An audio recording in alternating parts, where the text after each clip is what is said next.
ఆరు గ్యారంటీలలో నీకు ఏమేమి వస్తున్నాయి? ఏం లేవు ఏం లేవా? ఏం లేవు ఏమొస్తున్నాయి? సన్న బియ్యం రావట్టే, గ్యాస్ సన్న బియ్యము మేము తింటలేము. రావట్టే, ఇల్లు వచ్చే. నాకెన్ని వస్తాయి? నా కొడుకులో ఎవరంత లాల్లాయిరి నాకు 6 కిలోల బియ్యం వస్తాయి.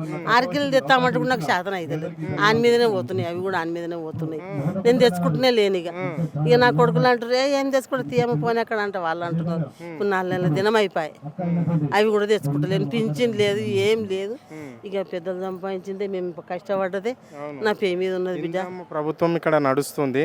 గతంలో ఇందిరమ్మ ఇండ్లు ఇచ్చింది, మరి ప్రభుత్వం ఇందిరమ్మ ప్రభుత్వమే కదా.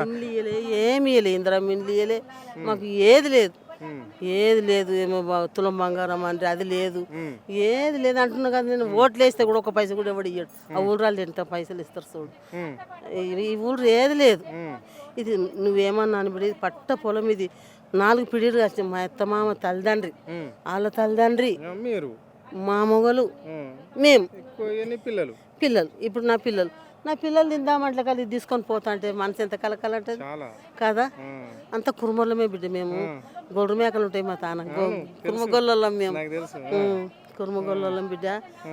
ఏం చెప్పాలనుకుంటున్నావు రేవంత్ రెడ్డికి? నా టీవీ నుంచి చెప్పారా? ఏం చెప్ప సాయం చేయాలి నాయన, మాకు ధర్మం చేయాలి.